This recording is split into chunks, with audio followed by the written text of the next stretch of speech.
بسم اللہ الرحمن الرحیم۔ فعل کی تقسیم خامس۔ فاعل کے اعتبار سے فعل کی 18 قسمیں ہیں۔ غائب، حاضر، متکلم۔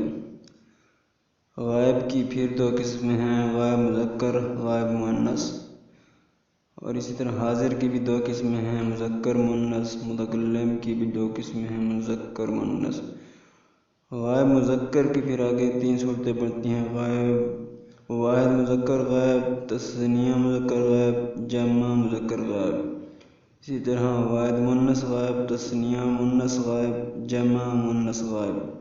اس طرح واحد مذکر حاضر، تثنیہ مذکر حاضر، جمع مذکر حاضر۔ اسی طرح واحد مؤنث حاضر، تثنیہ مؤنث حاضر، جمع مؤنث حاضر۔ واحد مذکر متکلم، تثنیہ مذکر متکلم، جمع مذکر متکلم۔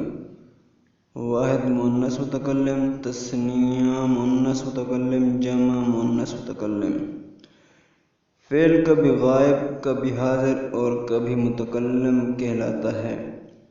بعض صیغے مذکر اور بعض مؤنث ہوتے ہیں۔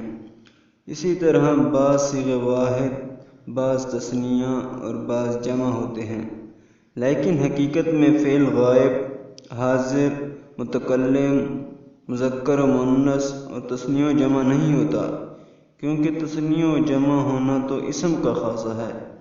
در حقیقت یہ تمام حالتیں فاعل کی ہوتی ہیں، اور اسے فعل غائب اور فعل متکلم وغیرہ اس لیے کہتے ہیں کہ فاعل کے بغیر فعل پورا ہی نہیں ہوتا، کیونکہ فعل عرض ہے اور عرض کے لیے سہارے کا ہونا ضروری ہے۔ لہذا فاعل کی مختلف شکلوں کی تبدیلی کی وجہ سے یہ نام رکھے جاتے ہیں۔ مثلا جب فاعل نہ متکلم ہو اور نہ مخاطب ہو تو وہ غائب ہوگا، اور وہ مذکر ہوگا یا مؤنث، کام کرنے والا ایک ہوگا یا 2 ہوں گے یا زیادہ، تو اس اعتبار سے غائب کی 6 قسمیں بنتی ہیں۔ واحد مذکر غائب، تثنیہ مذکر غائب، جمع مذکر غائب، واحد مؤنث غائب، تثنیہ مؤنث غائب، جمع مؤنث غائب۔ اسی طرح حاضر کی 6 قسمیں بنتی ہیں، واحد مذکر حاضر، تثنیہ مذکر حاضر، جمع مذکر حاضر، واحد مؤنث حاضر، تثنیہ مؤنث حاضر اور جمع مؤنث حاضر۔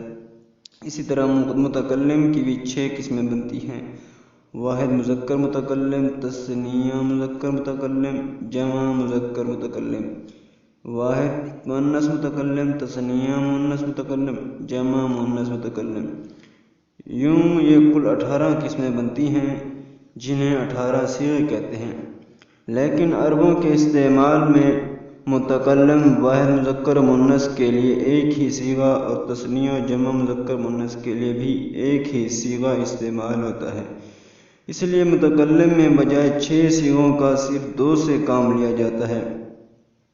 18 صیغوں کے بجائے 14 صیغے استعمال ہوتے ہیں، 3 مذکر غائب کے لیے، 3 مؤنث غائب کے لیے، 3 مذکر حاضر کے لیے، 3 مؤنث حاضر کے لیے، 2 مذکر و مؤنث متکلم کے لیے۔